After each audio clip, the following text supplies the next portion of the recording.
All right, here we go. Welcome, everybody. I'm Eric Rohr with Assisting Hands, serving Richmond. We're really happy to have you all here today this is the 7th of our virtual dementia workshops that we've been doing. We've been doing them once a month on second Thursdays, and we've been doing them in conjunction with our really good friends, Brookdale Midlothian. They're an assisted living and memory care community on the south side of Richmond and Midlothian. So we're really excited to be doing those with them. And we'll talk about this at the end, but we're gonna keep doing these workshops. Even though we went through the 7 that we have prepared, we're gonna start all over again next month. So more to come on that. So I'm going to introduce Brooke Brockdorf with Brookdale Senior Living and let her kind of introduce our series, and then she'll introduce Cathy and we'll get going. Yeah, good morning, everyone. Thank you for joining. It's hard to believe that we're on number 7. I mean, that's this was an idea that Eric and I had early last year, and we all obviously felt the impacts of COVID and ideally wanted these presentations and these workshops to be in person. But then we decided, after postponing a little bit, well, we're just going to jump on the Zoom bandwagon with everybody else and get this thing started, because ultimately this information is super important to get out to as many people as possible. The whole goal of these workshops is to be, a resource for the seniors in our community, the senior professionals that work within our community, to not only better understand dementia and Alzheimer's, but find ways to help the ones that we care for. And Cathy has done a phenomenal job in putting these workshops together. She's so well-versed and so passionate about this. It's an honor to be able to work side by side with Eric and Cathy on this. My community, it's very important to me to learn and to grow as much as I possibly can. I work with families on a daily basis, a lot of families that have loved ones that are dealing with dementia and Alzheimer's, and they don't know what to do. They don't know next steps. They don't know if care in the home is needed. They don't know if a community is needed. It's a very stressful time a lot of times. And it was very important for me, like I said, not only to grow my knowledge, but also be a resource for the families that we work with, and for our staff here and for the residents themselves. It's really important for me to be able, I hug on them and love on them every day. So it's important that I learn these communication skills in ways that I can do better, and be better for them. So it is an honor. Thank you so much for joining. And like Eric said, we have decided to continue the workshops. We want to continue to be that resource. We also find that in reaching out to families about these workshops, starting 7 months ago, a family may be in a different situation, February of this year as they were August of last year. And they may not have seen or necessarily thought that they needed this information at that time, but it's definitely something maybe now that they do. So it's the reason for continuing it and always being there to help and support. So Cathy, I'm going to give it to you. She, once again, is amazing. I cannot say that enough. Let her talk a little bit about herself and our workshops here, and we'll get started. Thank you, Brooke and Eric. Again, it's my pleasure to be here to share this information with everyone. We're going to do some little different things today. As Eric had said in the beginning, we've got some videos for you guys to watch that are embedded into this workshop. We really do like to do it in person so that everybody has an opportunity to try. But anyway, here we go. Our workshop goals for today. We will start with a brief overview of dementia and review what we've learned in the 6 previous workshops. We're going to learn to identify and implement the 4 steps to the positive approach to care. Before I go any further, positive approach to care is the tools that Teepa Snow, who is world-renowned in the field of dementia, has designed to help people like us make a very positive difference in the lives of people living with dementia. And then in the end, we'll identify some resources that are available to you families and to individuals that are actually living with this horrible disease. But we're going to start with our first poll question. And what we're looking for is, what experience do you have with individuals living with dementia? And if you could select all that apply to you and let us know. We'll give you just a minute or two to do this.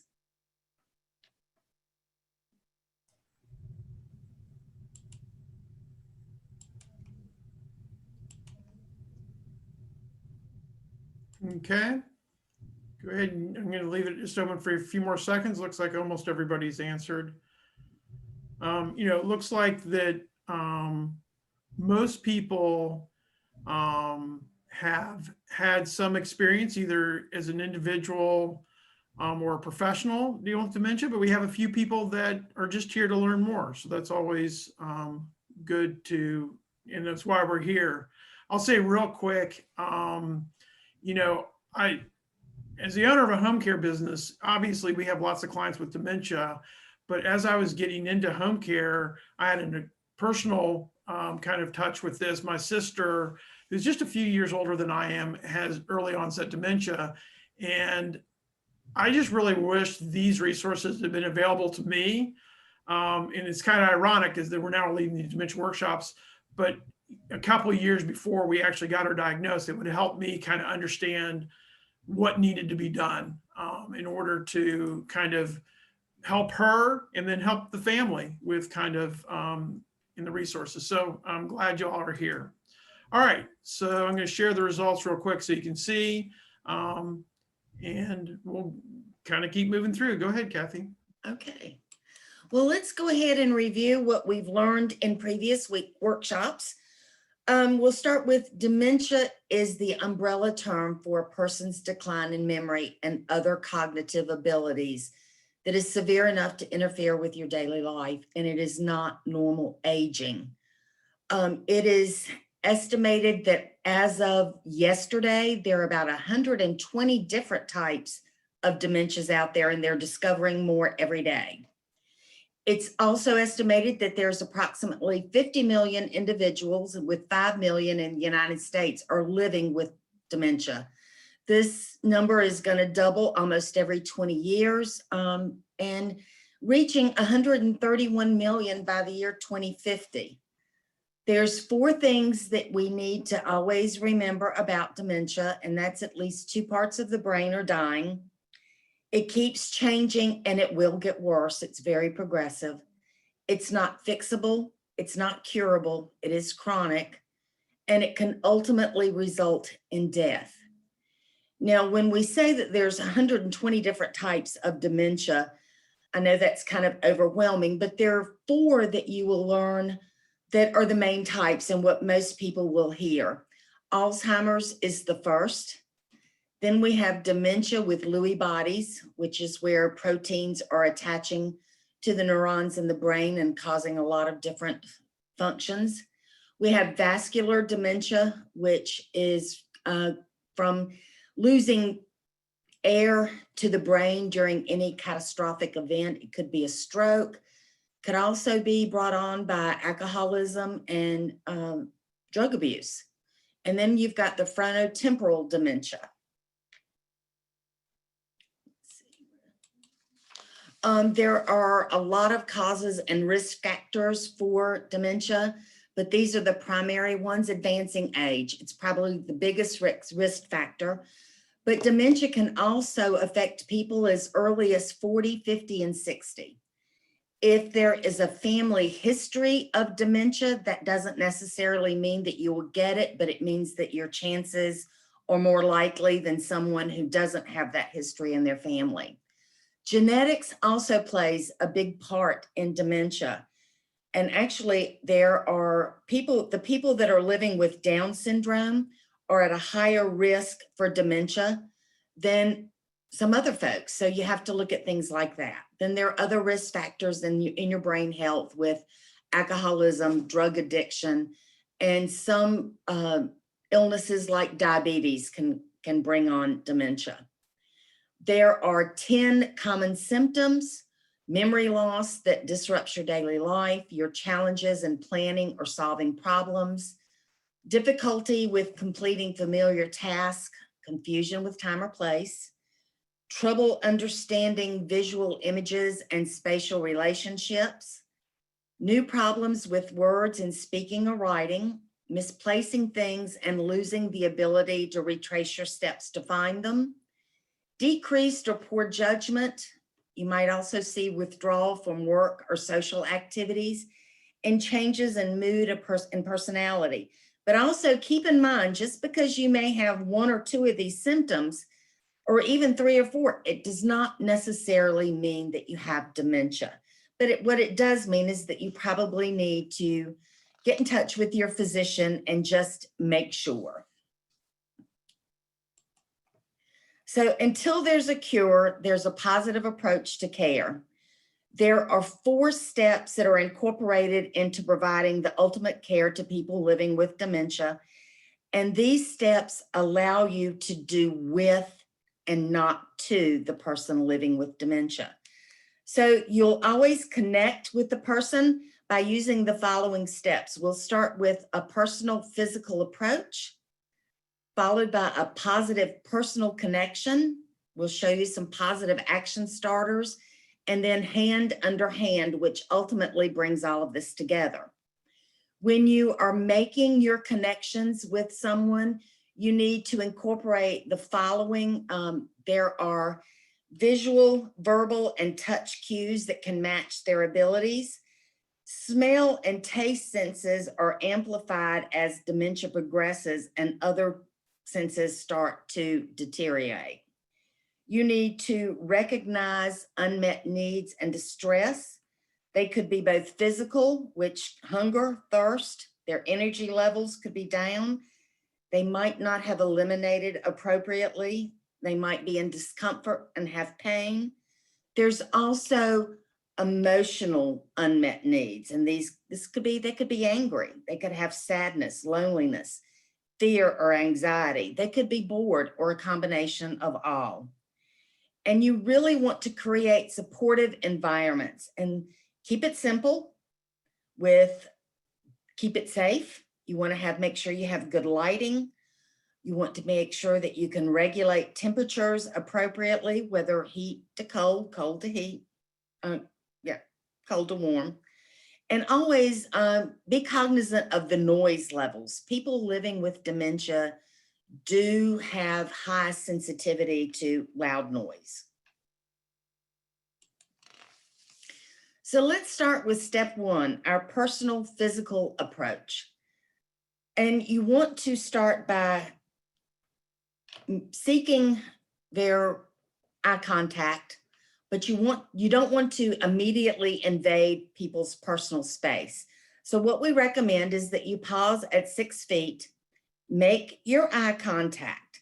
Now keep in mind, as dementia progresses, their visual abilities will diminish. So we will tell you to, as you are making eye contact, to put your hand up by your face so that they can recognize your hand, get their attention. But there's going to come a time when you're not going to be able to do that. You may have to put your hand under their face because they're slooping over or whatever. You want to greet and smile and seek social contact. You want to offer your hand for a handshake near your face, but don't go to touch them until you are allowed to do so, and they will give you a cue of whether or not they want to have your hand. You want to always match your speed to their response time, keeping in mind that it takes at least 30 seconds for someone living with dementia to formulate their response to you. You want to move from front to side to get into a supportive stance.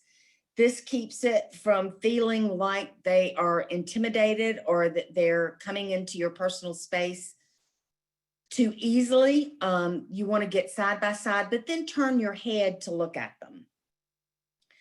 You want to greet with a handshake in your name, like, "Hi, I'm Cathy, and who are you?" Or, hey, I'm Cathy. How are you today? Eric, call them by their name.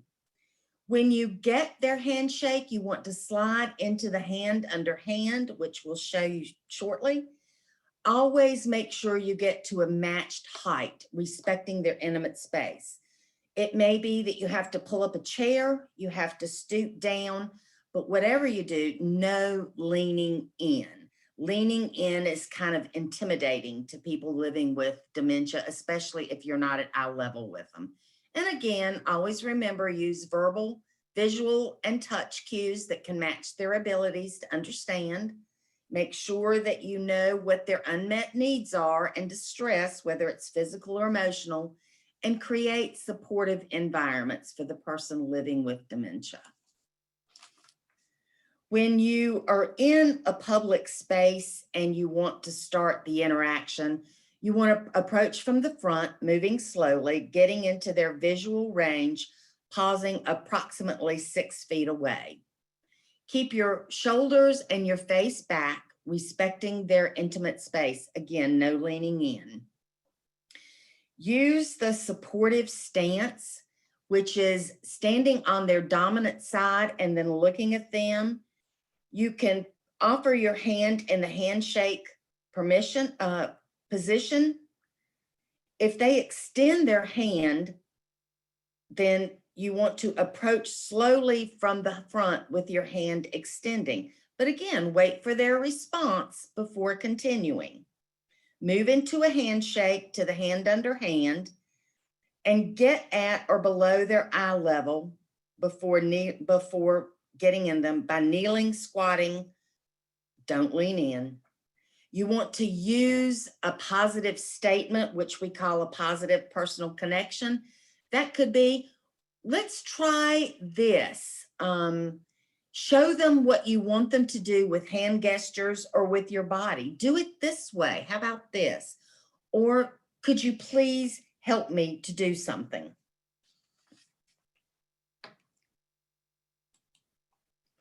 When you are approaching someone who is obviously distressed, you want to look concerned and not happy.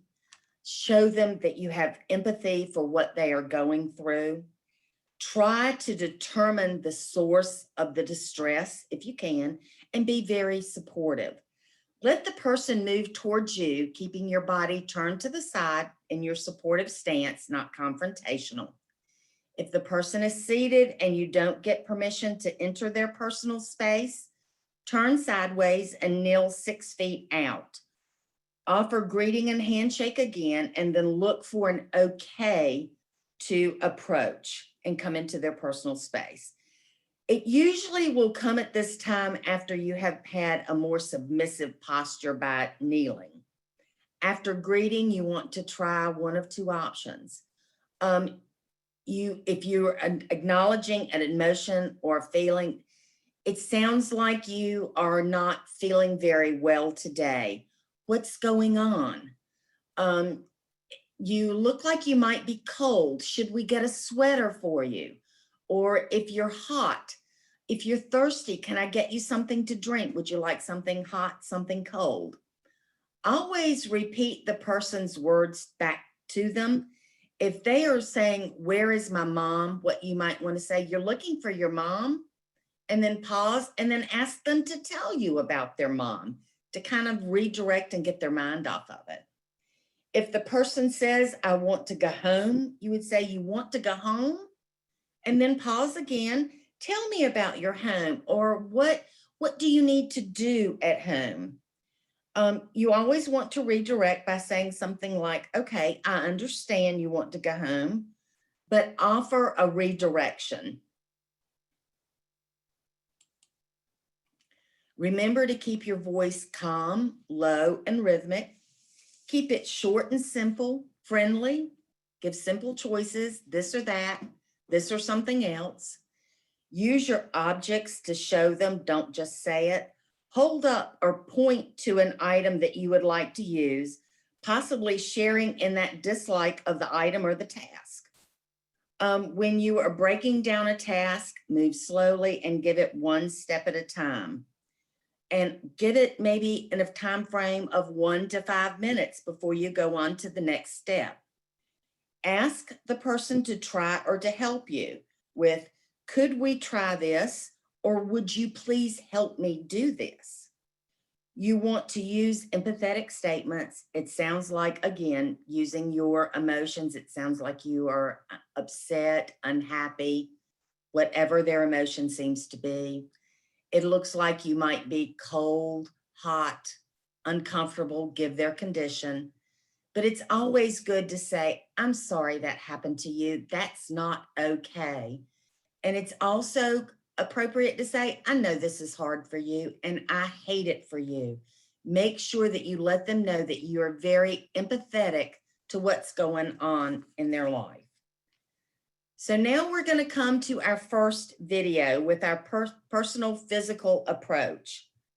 Let me show you the video and then we'll go over what I'm wanting you to look for is getting into his visual range of 6 feet.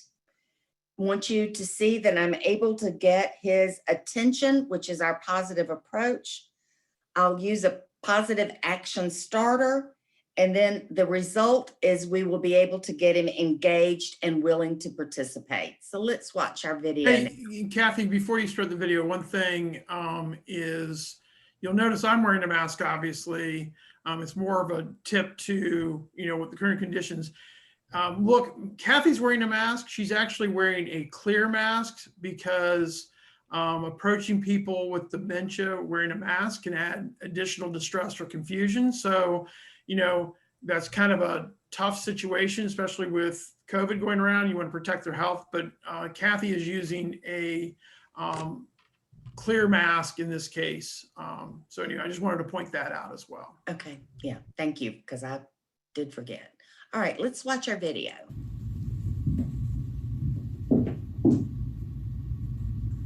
Hi, Eric. It's Cathy. How are you today? You look wonderful in that blue shirt. It brings out the color of your eyes. Are you okay? I think so. You do? We've got a group over here that's doing some paint and some art. Would you like to join them? I'm not sure. Well, why don't we go try? What do you think? Let's give it a whirl. Okay. Okay? Let's see, you ready? All right, stand on up. Okay, let's go on over to this group over here. Okay. All right, so that was our personal physical approach, which incorporated some of our other things. And Hey, wait, hold on just a second. Could everybody hear that? I just got a chat that someone couldn't hear that. Was that Brooke? Could you hear that? The video? Yeah, I could hear it just fine. So I Okay. didn't have any issues. So Rita, you may want to check the audio on your computer. So, okay.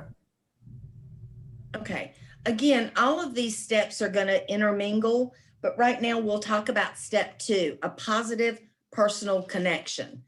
When you greet, you want to introduce yourself and use the person's preferred name, like, hey, Eric, I'm Cathy, or I'm Cathy, and you are, do that again.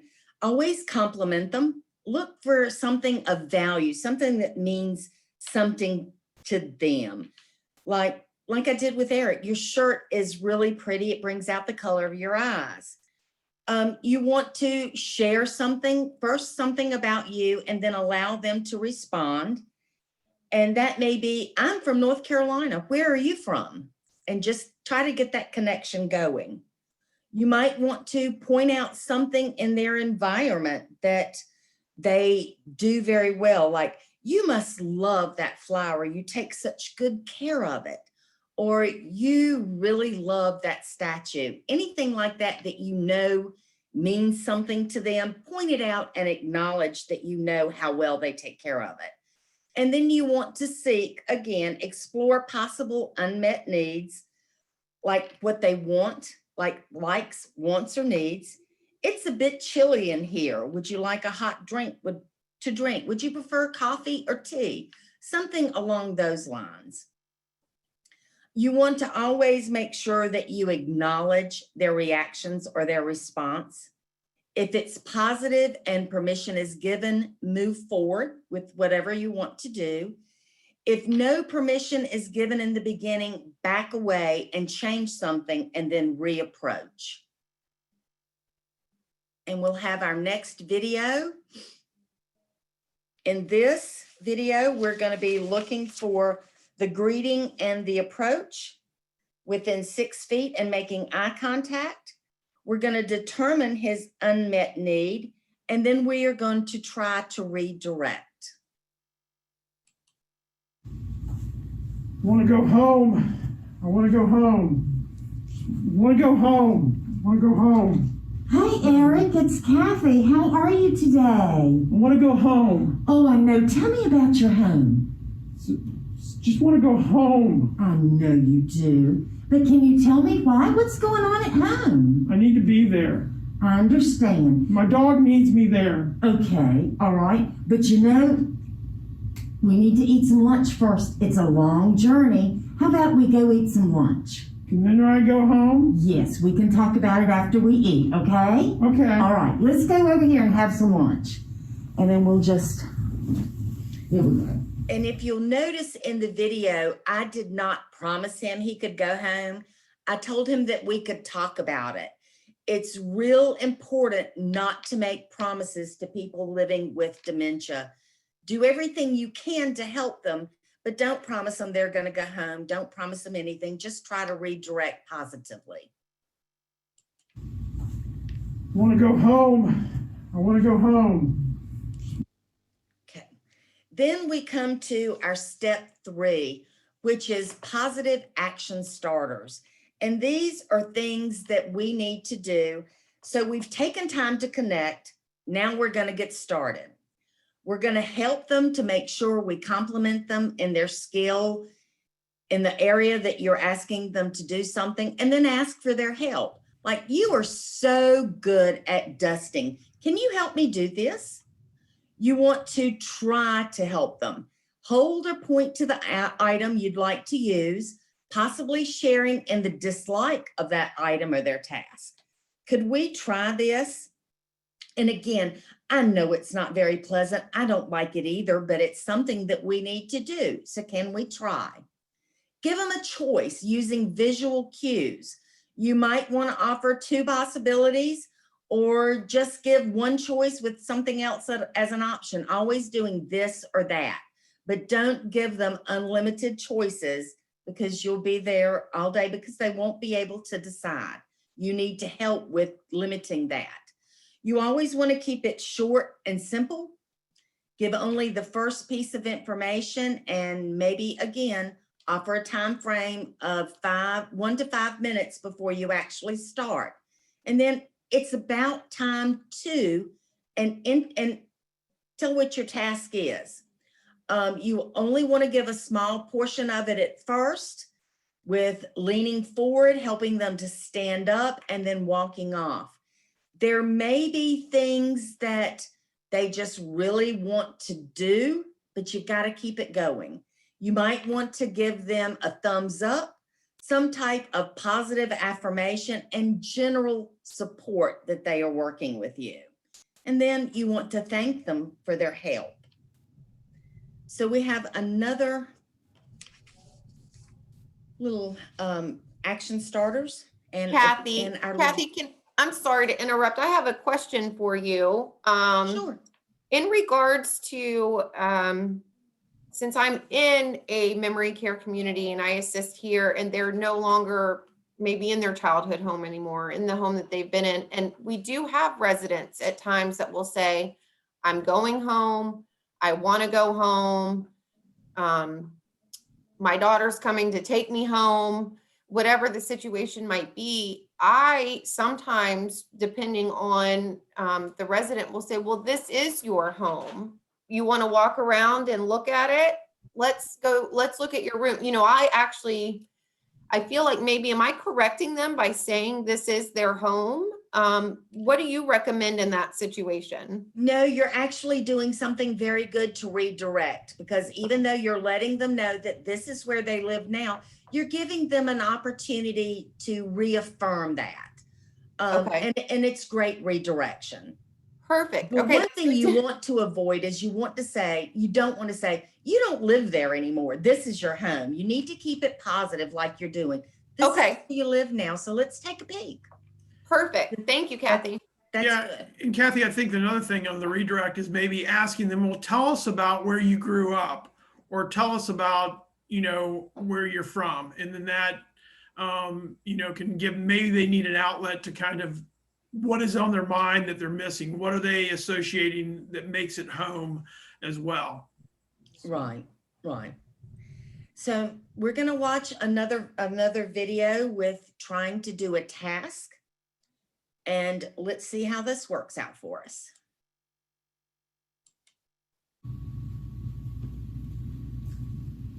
Hi, Eric. It's Kathy. How are you today?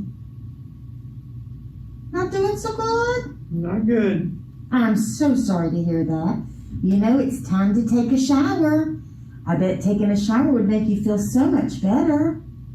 Are you sure? No. No bath? No shower? No, Bob will take my seat. Okay. So Bob took your seat?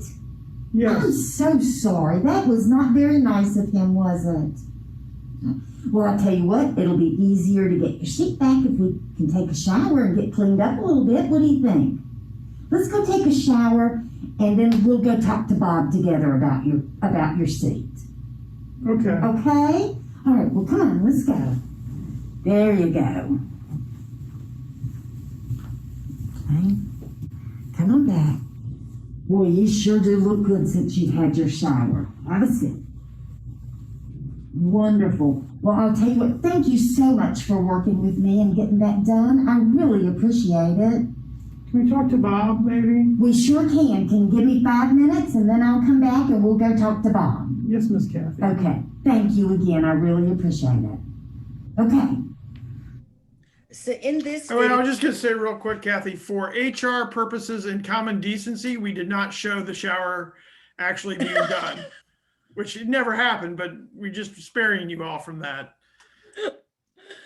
So in this video, we saw the approach. We stopped within 6 feet. We made up a personal positive connection. We determined why he didn't want to shower. He had an unmet emotional need. Bob was taking his seat. He wasn't going to give it up. So we had to back up and reapproach. And we are reapproached with empathy. That's not very nice. So we understand where he's coming from. And then after we were able to get him in the shower, again, we thanked him for his cooperation.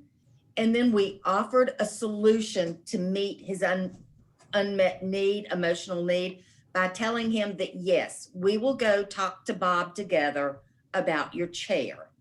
And you can see it made it easier to do because I empathized with what he was going through. We recognized that he just didn't want to do it. He was afraid, but we eliminate that and we get everybody moving forward. Kathy, I have another question. By the way, I love these videos because you guys are hitting on certain points with things that we deal with daily with our residents. So we actually do have a resident who unfortunately is just not very happy about showering. And it's taking a lot of coaxing and motivation. A lot of times he thinks he has already showered. So that's one of the arguments that he has is, well, I already did that. Now, one of the things is he absolutely loves Chinese food, and we know that. And his son actually delivers Chinese food to him every once in a while as a special treat.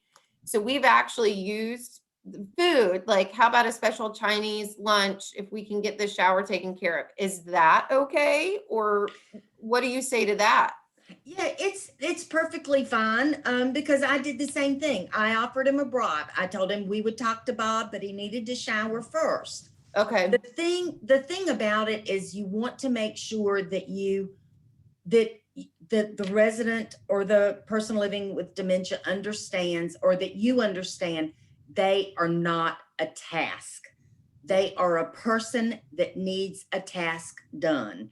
And a lot of people approach it all wrong, especially with showers. They'll go in and say, it's my shower shift now. Eric is not a shower shift. Eric is a person that needs a shower. Yeah. And we need to be cognizant of that. We might have to bribe, we might have to coax, we might not have to do anything. He might be willing to go. But just, this is something that you always need to keep in mind. We are doing with the person and not to the person. Does that make sense? It does. I love that. Thank you, Kathy. Mm-hmm.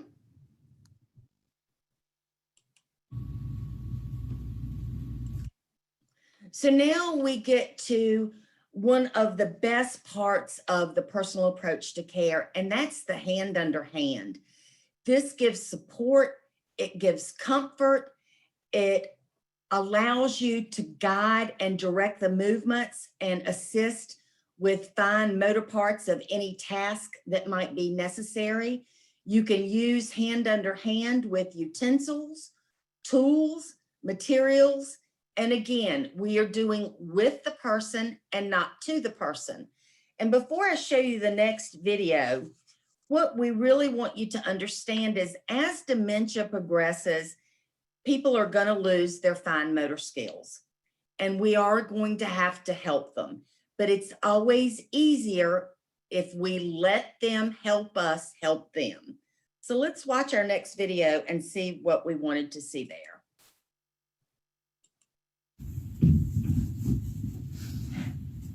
Hi, Eric. It's Kathy. How are you today? Oh, I see you haven't had your water. We need to get some in you, okay? All right, can you take your mask off for me so we can drink some water? Good job. Good job. You did really well. Now let's have some water, okay? There you go. There you go. Great, you did good. Okay, so in this one, you'll notice that we definitely had our positive approach. We waited for him to acknowledge that we were there. I got on his dominant side, which is your supportive stance. And when we slid into hand under hand, what we are doing is going from a handshake into moving up under. That gives us control of his hand, but also gives us control of ours so that we can help. If you'll notice, I also had my hand on his shoulder for support and reassurance. I asked him to help me. And then we praised him for doing such a great job for being able to help us. Praise and positive reinforcement goes a long way. It's just like when we're dealing with children. It's sometimes better to praise than to fuss. Kathy, why don't you replay that video again? Because I think there are some subtleties in that whole hand under hand. And if you'll notice that she's actually the one, you know, in her assisting me drinking. So I think it's worth rewatching so people can kind of, you know, Yeah, and if you'll notice, my two fingers are doing the work, but it gives him the impression that he is doing it and that I'm guiding him. So we'll watch it one more time. Hi, Eric. It's Kathy. How are you today? Oh, I see you haven't had your water. We need to get some in you, okay? All right, can you take your mask off for me so we can drink some water? Good job. Good job. You did really well. Now let's have some water, okay? There you go. There you go. Great, you did good. And you know, you can also use this technique when somebody's having trouble brushing their teeth or brushing their hair, eating, using utensils. It's always good just to, again, we want them to be able to do it themselves as much as possible, but we realize that there's got to be some help there.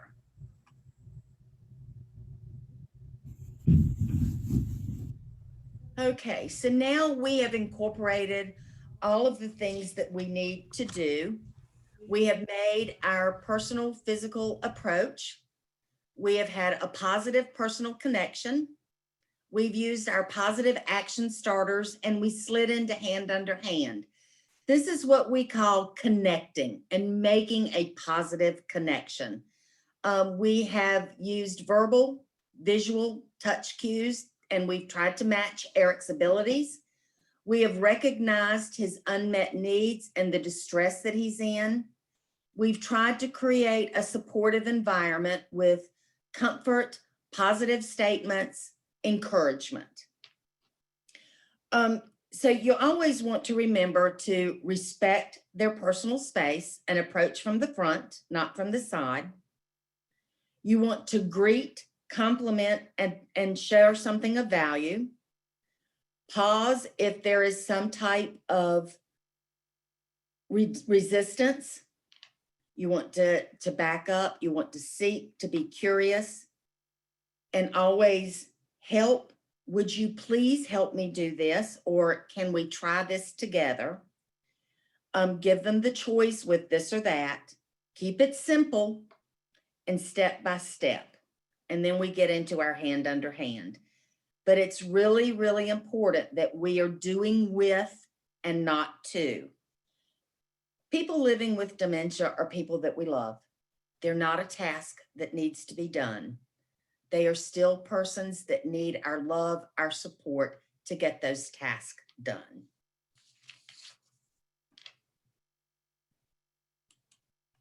So now we're going to go into the resources that we have for dementia. Again, Teepa Snow is by far world renowned. She's an expert in approaching people with dementia, always coming up with great ideas on how to do different things. Teepa Snow does offer video blogs that are free. You can go on her website, www.teepasnow.com. There's a lot of free things on there. She also does 2 Facebook lives every day, once at 8 o'clock in the morning and then again at 5 o'clock in the afternoon. She goes over a lot of different topics.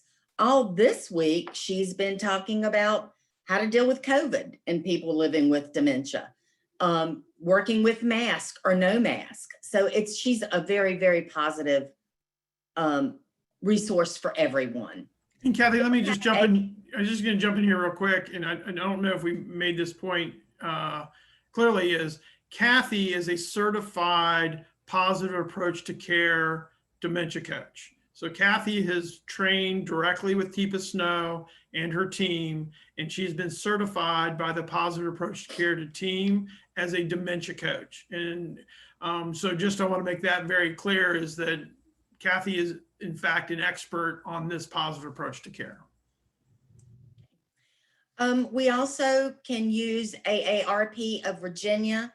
They do have some resources that are available, not really extensive as far as dementia, but as general aging general aging. There's a lot of good things going on at AARP. DARS, or the Virginia Department for Aging and Rehabilitative Services. George Worthington is an awesome person to work with. He can help with dementia. He can help with trying to find other resources, financial, legal, those types of things, if you need help with any of that. And then we've also got the Alzheimer's Association. Marie Calindo, who is the executive director of the Greater Richmond chapter, always has an open door policy. She is a wealth of information and welcomes phone calls, emails, general conversation. She'll help you whatever way she can. And then there is Assisting Hands Home Care. We are also a good resource for people and are very happy to help, even if you don't purchase our services. Our goal is to keep everyone happy and wherever they call home safe. And then, of course, our good friends over at Brookdale Midlothian, not only do they have a fabulous assisted living, but their memory support unit is great. Brooke's team works very, very hard to make sure that people are treated as people and not tasks, that they are treated with kindness and compassion, and that they're not treated cruelly. And a lot of people don't realize in memory support how important that is. But Brooke and her group over there are a great resource as well. Now we've got one more poll question. And it's, is anybody interested in learning any more about in-home care and support? Or are you interested in learning more about a memory care community? Or both? So we'll take a few minutes to do that.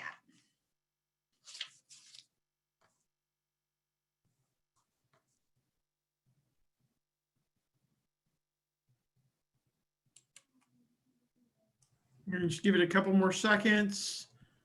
All